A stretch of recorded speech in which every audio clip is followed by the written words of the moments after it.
farm-to-table movement at Aamodt.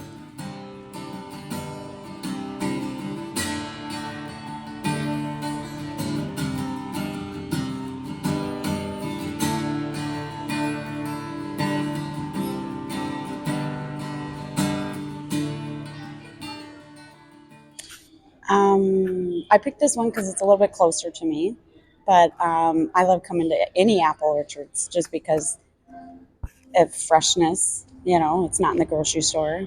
Anything is better if it's from farm to table. Oh yeah, I think everything should be shopping locally.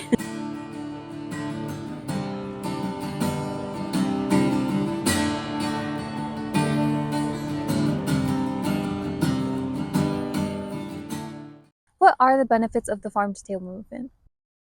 Well, there are fewer pollutants due to less transportation, factory processing, and general resource use. And not to mention, you know your food is locally grown. Isn't that appealing to know? You're right, and that promotes a sense of transparency and trust with the food in your home.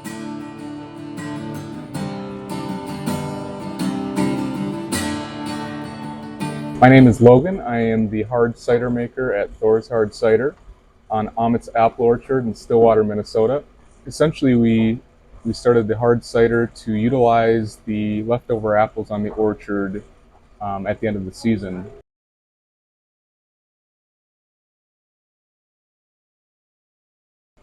So being farm to table as we are, customers can come to our location and they can actually pick their own apples right off the tree. So generally, grocery stores will get their apples from a larger commercial orchard, which usually has to harvest their apples, and then they will send their apples to a distributor. So it takes one trip, and then from the distributor, they'll be unloaded and reloaded onto another truck, which goes to then all the stores. And there might even be a third reloading in there at some point.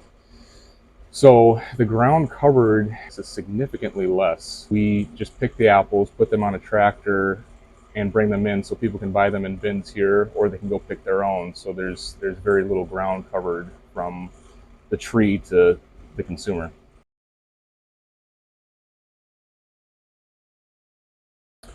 So selling local produce is extremely important, especially now in the age of convenience where people are looking for the highest quality, but they're also looking for the most convenient. It's hard for a smaller orchard to survive in that climate. So having a situation where we can offer the benefit of people coming here and getting fresh produce right from the source, that is something that can't be replicated in the convenience factor of being able to go and shop at a larger store, at a commercial aspect of it. Yes. So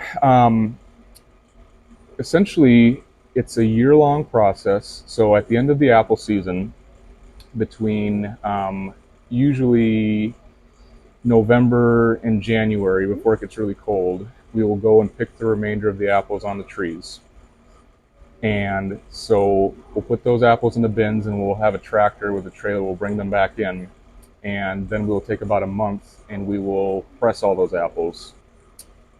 And so really all of that process is done with the tractor initially, and then we just use an electric forklift to move everything else around, and it pretty much stays right from our backyard to our driveway, essentially. So that's kind of the process from start to finish there.